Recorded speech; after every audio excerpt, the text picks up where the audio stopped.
E aí, meu povo, tudo bem com vocês? Espero que sim. Bom, pra quem não me conhece, caiu aqui de paraquedas, eu me chamo Eduardo, eu sou humilde, técnico em eletrônica e informática desse belíssimo canal que você acaba de entrar. Aqui, a partir do momento que você conhece esse canal, é um caminho sem volta, meus irmãos. É um caminho de conhecimento, muita informação. Bom, pra quem já me conhece, tá ligado que sempre que eu apareço aqui, eu apareço com alguma bomba radioativa nova pra poder estar consertando. A bomba dessa vez é esse notebookzinho aqui da marca Acer. Ele é um notebook um pouco mais antigo, só que é um notebook muito top, porque ele tem uma configuração, deixa eu abrir aqui.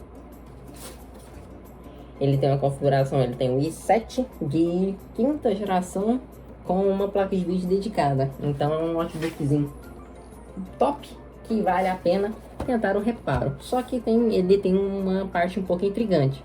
Ele já passou por uma porrada de assistência. Então ele já foi mexido e revirado de tudo quanto é forma. Então, chegue mais. Vamos ver se eu sou o salvador das causas impossíveis e consigo recuperar, ou se eu irei condenar de vez. Olha só como vocês podem ver que tem muita informação na tela. Vamos por partes. Esse computadorzão aqui, não repara, ele está em teste. Eu estou tentando identificar, ele está na tela azul, eu estou tentando identificar o motivo da tela azul dele. Eu coloquei o meu SSD de teste, que é o meu SSD pessoal, na verdade. Uma placa de vídeo minha de teste. E está rodando aí o AIDA 64 para ver. Mas até o momento ele não deu tela azul. Então, não sei o que está acontecendo. Vocês podem ver que tá aí o ar da mudança, né? Agora eu tenho um tripé, mas tem certas coisas, eu tenho um microfone também, mas tem certas coisas que nunca mudam, né? A coquinha de cada dia tá aí. Agora falando sobre o notebook, é um notebook Acer, como eu disse, i7 de quinta geração, uma placa de vídeo da 820M, 2 GB de memória e 8 GB de memória RAM da DR3. Então, é um notebook até que top. Só que aí que tá, esse notebook tá um caso intrigante, porque ele já passou na mão de tanta gente, de tanto técnico, que eu não sei nem qual que é o defeito atual dele e eu não tô com medo de ligar na tomada. Porque aí é o seguinte, o que muitos técnicos fazem? Eles mexem em coisa que não sabem. E aí eles saem soldando tudo na placa. E aí acaba fechando algum curto. E aí o próximo que vai mexer, o próximo técnico, liga, tuxa o negócio na tomada e explode a placa e carboniza tudo. Então o que eu vou fazer? Nesse caso aqui, eu irei abrir antes de testar. Vamos ver o que os outros técnicos fizeram nesse notebook. Depois que eu abrir, que eu conferir, não tem nada fechando o curto, eu vou ligar na tomada e a gente vê qual que vai ser o resultado. Inclusive, meter um parafusão aqui maior, marcou a carcaça do bichão. Então, naquele naipe, né? Só o ouro. Vamos ver o que nos aguarda nesse bichão. Vamos abrir isso aqui. Bom, vamos lá desmontar o bichão. Esse modelo de Acer aqui é uma maravilha de desmontar, porque tem 15 mil parafusos. E isso aqui, rapaziada, é o mesmo caso do Dell que eu mexi daquela última vez. Aquele Dell G3, acho que é. Que foram o caso das memórias. O notebook já foi mexido, talvez o povo danificou mais do que arrumou. E aí você tem que arrumar primeiro os defeitos causados, depois o defeito principal. Então dá um pouquinho mais de trabalho, acaba saindo um reparo mais caro do que originalmente sairia. Tá aí a plaquinha, eu já desconectei todos os cabos, só tirar ela do lugar. E uma coisa que eu reparei aqui a princípio, aqui na parte de cima não tem nada fechando o curto. Mas tem um componente faltando aqui, ó. Cadê? Aqui, que foi arrancado. Então vamos tirar essa placa daqui. Pera aí, só um minutinho. Bom, pronto. Placa retirada com sucesso. Vamos ver aqui o que temos. Bom, tá aqui. Placa de vídeo. Uma bobina quebrada. Uma bobina solta. Outra bobina quebrada. Processador. Tá faltando pilha. BIOS foi mexida, claramente. BIOS foi mexida, já foi regravada, com certeza, né? Que mais? Deixa eu ver. Somente, só isso. Só isso, né? Entre aspas, né? Bom, mas é isso. O que me preocupa é essas bobinas que foram mexidas. é tudo relacionado à alimentação da placa de vídeo, pelo jeito, né? E geralmente o que o pessoal faz? O pessoal esquenta. Qualquer defeitinho que acontece nessas placas, o pessoal esquenta a placa de vídeo e processador. Faz reflow, né? Porque assim, pra quem não tá ligado o que é reflow, o que acontece com um componente desse estilo aqui, que é a solda BGA? A solda trinca. A solda trinca e para de dar o contato. Ou dá mau contato. Geralmente o que acontece com as memórias da placa de vídeo. A solda trinca e dá o famoso artefato. E aí acontece também com placas de vídeo. Com o processador é mais difícil, mas os mais antigos, o processador mais antigo acontece também. Principalmente a AMD. A AMD acontece demais. Então o que o pessoal faz? Aquele serviço que eu fiz no notebook Dell e no servidor Dell me persegue, como vocês podem ver.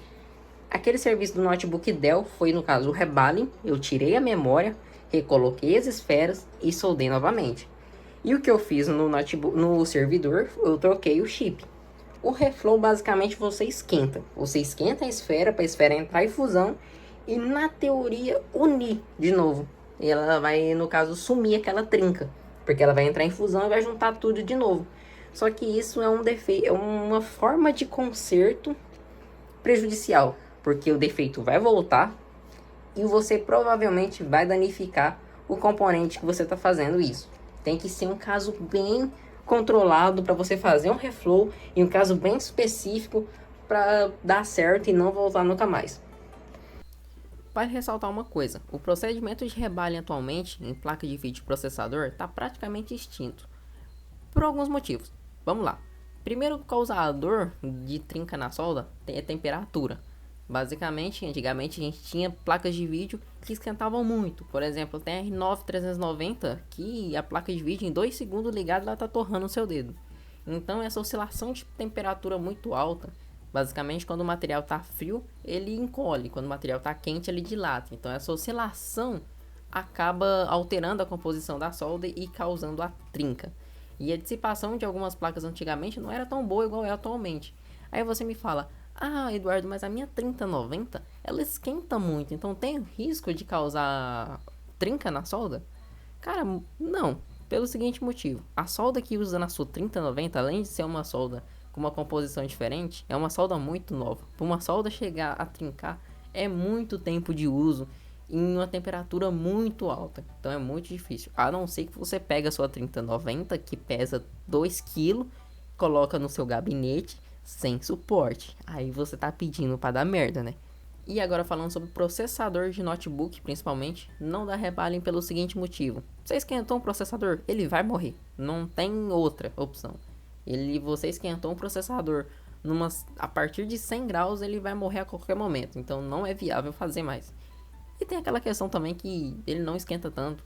É a mesma teoria que eu passei da placa de vídeo. Então é muito difícil dar um rebalem num processador. Inclusive, só para passar mais uma coisa. Esse vídeo eu gravei boa parte da análise da placa-mãe. Então eu vou deixar aqui, geralmente eu faço um resumo narrado, mas dessa vez não. Eu vou deixar o corte original do vídeo. E aí vocês vão poder acompanhar toda a minha linha de raciocínio. Então fica aí com o restante do vídeo. Bom, tá aí, tirei o dissipador. E como é que a gente sabe se foi esquentado ou não? Geralmente, principalmente nessa placa que é azul, fica amarelada aqui nas bordas. E essas resinas costumam sair. Vocês podem ver que não saiu e não tá amarelado. Então, se chegou a esquentar, foi bem de leve. Não chegou a esquentar muito. Pelo menos isso. Então, é igual eu expliquei pra vocês. Essa placa já foi muito mexida. Então, eu não sei qual que é o defeito que ela tá apresentando. Mas eu vou perguntar pro cliente para saber qual que era o defeito inicial. Porque para eles mexerem tanto na placa de vídeo assim, essa placa devia que tava dando artefato, alguma coisa nesse estilo. Ó, acabei de ver um comportamento interessante. Tô aqui com a minha fonte assimétrica ligada. E o que eu fiz? Primeiramente eu fiz as medições em todas as bobinas. Para saber se tinha alguma em curto. Não tem nenhuma em curto, toda está perfeito. Em questão de resistência. Próximo passo, vamos ver se existem tensões primárias, porque para quem não sabe, o notebook ele recebe 19 volts, mas ele reduz essa tensão. Ele trabalha com 3 e 5, que são as tensões primárias.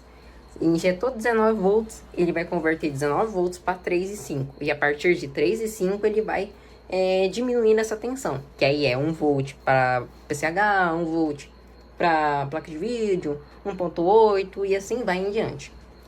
Então, o que a gente precisa ter? Primeiramente, pelo menos para um notebook ligar, 3 e 5. Que são essas bobinas aqui. Se eu medir elas, 5 volts. Cadê? A outra do ladinho aqui é 3.3. 3.3. Ele tem tensão primária, ou seja, ele tá pronto para ligar. Esse aqui é o conector do flash do botão. É aqui onde fecha o curto no botão e o notebook liga. Então, se eu fechar curto nesses dois primeiros pinos, ele tem que ligar. E olha só, o notebook ligou, ele está ligando. Olha que maravilha, 53 amperes de consumo. Vamos ver aqui. A placa de vídeo está esquentando bem pouquinho. PCH também. Processador também. Deixa eu medir uma coisa. Deixa eu colocar aqui. Deixa eu medir essa bobina ali. 1.8 volts. Tensão do processador. Ok. Essa aqui. 1.03. Provavelmente placa de vídeo. Essa aqui. 1.03. Também provavelmente placa de vídeo. E essa aqui deve ser memória da placa de vídeo. 1.3. Isso aí. E essa aqui deve ser alimentação do processador também. Não, PCH, 1.05. Só que tá travado em 0.05 ampere, né? 500. Ele tá travado em 570 miliampere.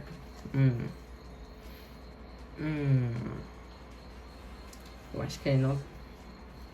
Com esse consumo, ele não vai dar vídeo. É muito pouco. Então ele não deve estar dando vídeo. Meus companheiros, já tô aqui há um tempinho e eu tenho muita informação para vocês. Vamos lá, vamos por partes. Tô aqui testando a placa.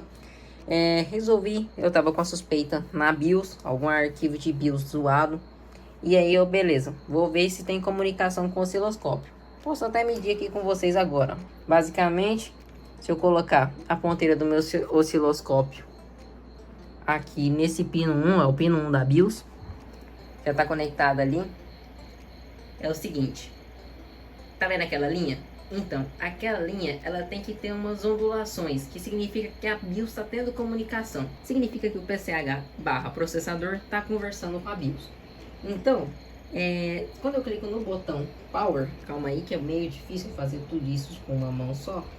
Apertei no botão Power, a placa tá ligada, só que continua a linha reta. Ou seja, a BIOS não tem comunicação nenhuma.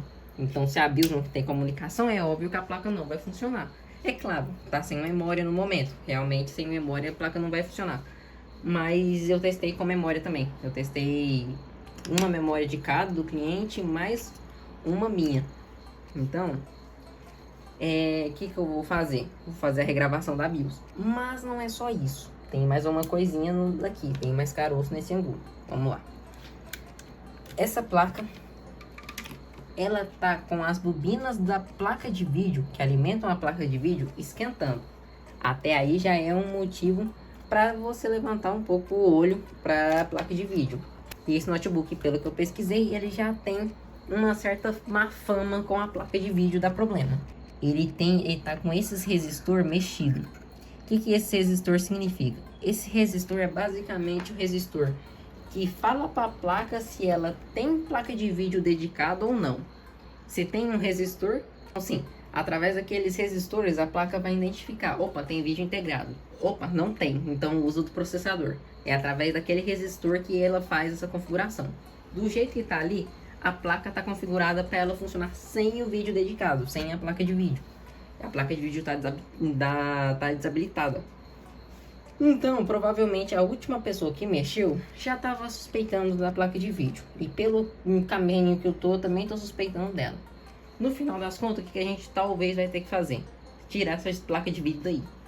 Porque se ela estiver em curto, mesmo desabilitando ela, em curto ela não vai deixar o computador dar vídeo mesmo. Ela vai travar tudo. Então, no pior dos casos, a gente vai ter que fazer uma retirada de chip. Arrancar essa placa de vídeo daqui e deixar só no processador e ver se a placa reage. Mas até chegar nisso, o que eu vou ter que fazer? O que eu vou fazer? Vou regravar essa BIOS. Vou colocar outra BIOS nela e vamos ver se a placa reage. Segundo dia. Olha só onde estamos novamente. E olha quem tá aqui. Se não é a artista dos últimos vídeos. Bom, o que eu tô planejando fazer aqui? Eu tô com suspeita que a placa de vídeo tá em curto e tá causando defeito. Então, se eu tô com dúvida se ela tá em curto ou não, o que a gente faz? A gente tira ela. Então é isso que eu vou estar fazendo. Eu já preparei toda a placa aqui. Deixei todo isolado, todos os flat, os conectores de plástico. Eu acho que não vai queimar, mas por segurança eu achei melhor isolar. E isolei tudo em volta que eu não quero que vá calor. Que é processador, memória, eu só quero que vá calor na placa de vídeo, no chip, que é o que eu vou tirar. Então é isso. Basicamente, deixei a placa na minha estufa caseira, que eu já mostrei pra vocês, que é uma caixa de papelão com uma lâmpada incandescente do lado. Deixei mais ou menos um dia inteiro, então já deu pra tirar toda a umidade que tinha na placa. Basicamente é isso.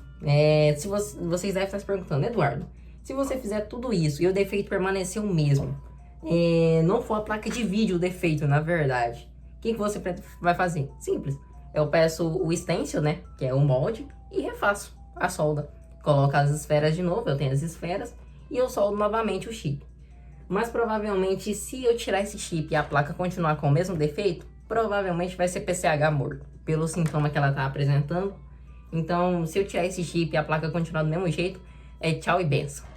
Rapaziada, desde o último take que apareceu, que foi eu na estação arrancando o chip gráfico, aconteceu muita coisa. Bom, já tá meio tarde, já são praticamente 1 da manhã e eu tô mexendo nessa placa. Só que infelizmente eu não tenho boas notícias. Como eu disse, eu ranquei o chip gráfico, tá aí o bichinho. Ranquei ele na esperança de ser ele com curto, impedindo a placa de ligar, só que infelizmente não é ele. Infelizmente o defeito tá nesse cara aqui, ó, no processador. Por quê? Como é que eu sei disso? Basicamente eu troquei muita coisa nessa placa, eu mexi em muita coisa. Para começo de conversa, depois que eu ranquei esse chip daqui, deixa eu mostrar para vocês como é que a placa tá atualmente, né? É melhor. Deixa eu ligar aqui, peguei. Deixa eu ligar aqui o botãozinho, pá. A placa liga, fica com 400 amperes de consumo, 400 miliamperes. Processador esquenta e só isso, não muda, só fica nisso. Então, aí que tá. Depois que eu ranquei esse chip gráfico, eu testei mais algumas coisas. Testei memória, testei essas duas memórias, mesma coisa. Regravei BIOS de novo. Eu acho que eu cheguei a gravar, mas eu troquei o chip da BIOS. Esse aqui não é o mesmo chip que tava, esse aqui é o outro. Regravei outro arquivo, também não mudou nada. Ressoldei um componente que estava faltando, que é esse resistor que está aqui. Esse resistor é relacionado a alguma coisa da BIOS, relacionada à pilha, né? Ressoldei ele que estava faltando. Para completar, o pad desse capacitor arrancou, eu tive que ressoldar ele aqui também. Tá meio feia a solda, mas tá dando contato, isso que importa. Outra coisa, troquei este componente, tá até aqui, ó, o outro que eu coloquei, cadê? Ali, ó. Troquei também, sem resultado. Aqui atrás da placa, eu inverti esse resistor, cadê? Esse resistor aqui, basicamente é o resistor que diz para a placa se tem placa de vídeo ou não, se tem um chip gráfico na placa, é esse resistor que diz isso. Resumidamente, né? Basicamente é isso, ele que habilita o chip gráfico. Troquei, eu inverti ele de posição para ver se a placa surtiu algum efeito, nada também. Basicamente, como é que eu sei que o processador que está morto? Para uma placa ligar, ela precisa ter uma comunicação entre PCH, que é esse cara aqui, BIOS e memória RAM, para ela fazer as etapas, a comunicação entre os três, e assim acionar processador, placa de vídeo e o computador da vídeo na tela. Basicamente é isso. Se não tem uma comunicação entre os três, basicamente o computador não vai meio que acordar e não vai dar vídeo. Então é isso que está acontecendo. Medindo com o osciloscópio aqui no pino 1 da BIOS, tem uma comunicação inicial que é meio que a BIOS falando, e aí PCH, vamos acordar? Só que aí o PCH não acorda, porque o bicho tá morto. E aí o computador não continua. Não tem comunicação com a memória. Não tem comunicação de PCH, não tem nada. Então por isso que a placa fica com 400 mAh ali. E não aumenta mais que isso. Porque não tem mais pra onde seguir. O processador não acorda, o PCH também não acorda. E aí fica só nisso. Então para poder resolver, teria que trocar este cara aqui. Mas para achar um cara desse, eu vou mostrar para vocês. Olha quanta bagatela de quanto que é um processador desse. i7 5500U, $119, que convertendo aproximadamente R$ 707. Olha que bonito, olha que legal. No eBay ainda, para piorar a situação. Então, basicamente não compensa o reparo desta plaquinha. O que eu tô tentando ver pro cliente é eu achar uma placa dessa sucata que esteja num estado melhor, com o processador vivo, né, de preferência. E aí eu tento arrumar o defeito da outra placa, de duas placas fazer uma. Mas é uma opção muito difícil, porque eu tenho que achar uma placa dessa com defeito, só que em ótimo estado, que é muito difícil, porque já é uma plaquinha antiga no mercado. Então basicamente é isso. O processador morreu e a placa virou peso de papel. Bom, agora eu vou tentar. Eu estou pensando se vale a pena fazer o rebarinho disso aqui e soldar de novo, porque a placa tá morta. E é isso, vou passar tudo pro cliente. Bom, se você chegou até aqui, muito obrigado por ter me acompanhado. Tem mais vídeos aí no canal de reparos que deram certo. Vai lá, dá uma olhada. E me segue nas redes sociais, que também tem outros reparos também, outro tipo de serviço que também deram certo. É isso. Bom, vou terminar de montar isso e vou dormir, porque tá tarde e eu não aguento mais ver placa na minha frente. Adiós, amigos.